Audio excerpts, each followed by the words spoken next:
It doesn't matter whether you want to make new friends, attract a quality partner, or advance in your career. The more charismatic you are, the more opportunities you'll have in every area of your life. And if you don't know how to build rapport with others, then you'll always feel left out. That's why today, I'm going to share with you the exact same process that I've used to become more likable and win people over very quickly. Tip number 1 is to get good at finding commonalities. Not that long ago, I was chatting with someone who was sitting beside me at one of my favorite coffee shops. To my surprise, we ended up talking longer than expected, and we connected with each other right away. And even though we've only known each other for a short amount of time, he's become one of my really good friends. So how did that happen? It turns out that we both had lots of things in common.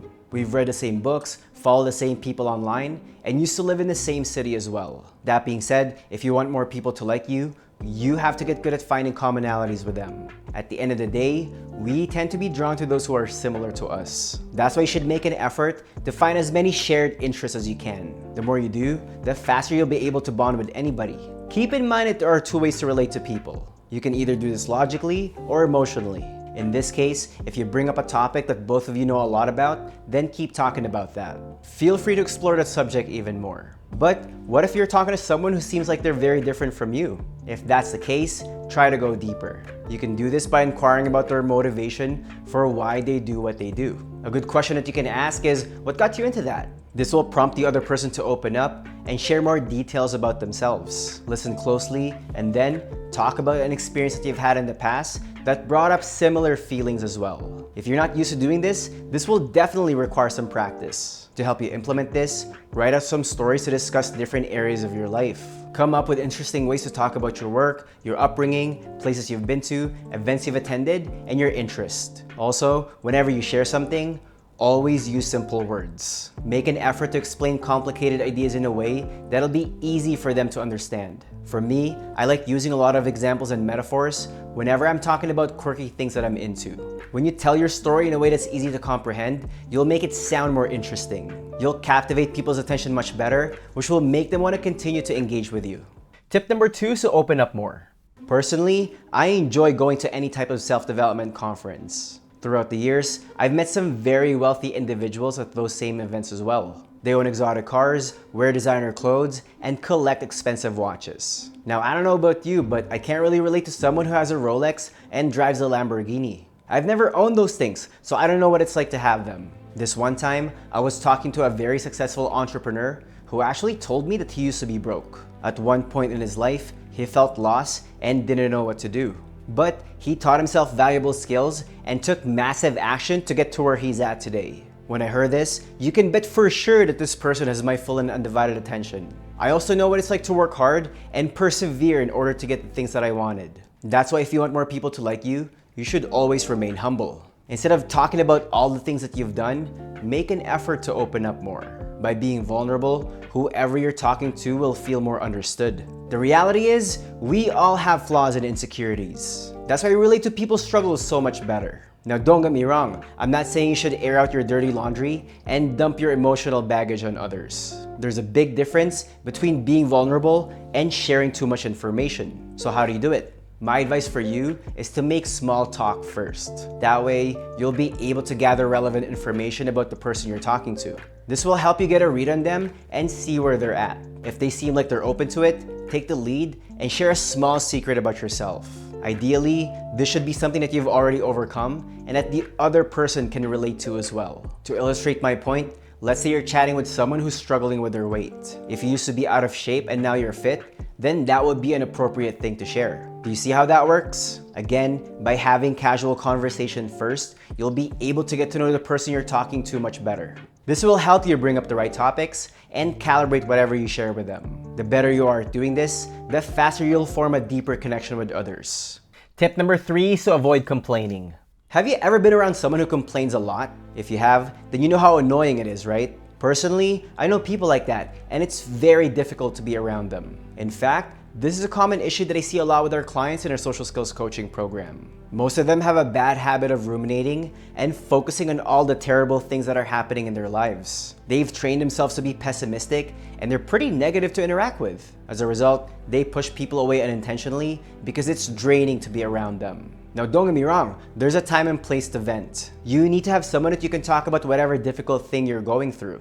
But if you want people to like you instantly, you have to be selective about who you have those types of conversations with. Save those personal topics for people who care about you and have some rapport with. Look, I get it. We're all going to have bad days. Sometimes things just don't go your way. But how you respond to less than ideal situations is what makes all the difference. Again, in order to build rapport with others, you have to be able to manage your emotions. This is especially true if you're meeting someone for the first time. Since the other person doesn't know a lot about you yet, they may get the wrong impression if you complain a lot.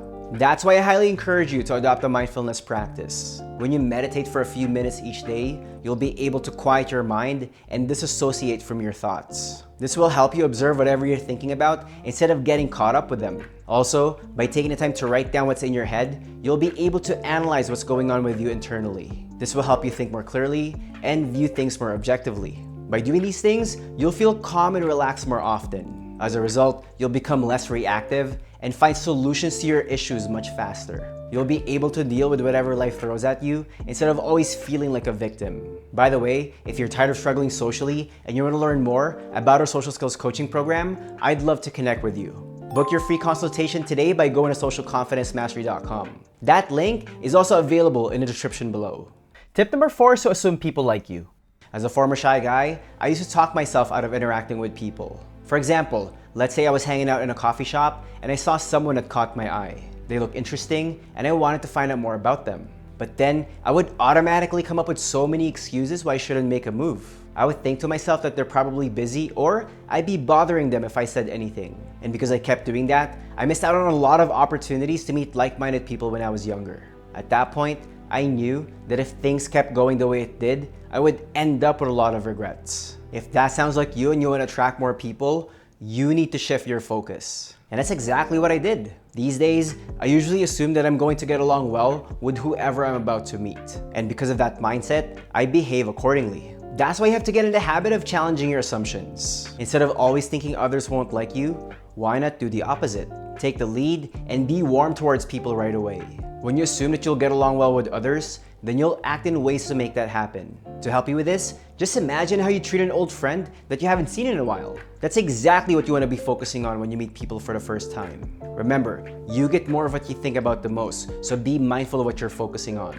When you make an effort to see the best in others, they'll do the same to you as well. To help you out, I made a free cheat sheet that will show you how to approach and talk to anybody. You can download a free copy by going to socialconfidencemastery.com. That link is also available in the description below. Tip number 5 is to focus on adding value to others. Do you have people in your life who only reaches out to you when they need something? They'll only hit you up to help them move, get a ride to the airport, or lend them some money? It's irritating, isn't it? In fact, I used to know someone like that. He'll only call me if he needed a favor. Naturally, as a friend, I would help him out. But whenever I'd message him to hang out or just do something fun, he's very difficult to get a hold of. At some point, I got tired of feeling used and undervalued. That's why I had to cut him out of my life. Keep in mind that a relationship is like a plant. You have to nurture it on a consistent basis in order for it to grow. If not, then it's just going to shrivel and die. That's why you have to give more than you take. Make an effort to consistently add value to your network. Doing this doesn't have to be anything complicated. For example, you can send someone a useful article that relates to something that they're going through. You can also introduce people in your network who could benefit from knowing each other. At the very least, you can lend them an ear to hear them out when they're having a bad day. Now, I'm not saying you should deplete yourself and bend over backwards for others, but you have to be able to meet them halfway and make compromises for them too. By consistently adding value to your connections, you'll inspire loyalty in them. As a result, you'll have people be there for you as well whenever you need help with something. If you would like to know how to build rapport with others, then make sure you watch this next video. That's where I give you more tips on how to make people crave being around you. By the end of it, you'll learn how to become more socially magnetic, so make sure you check it out.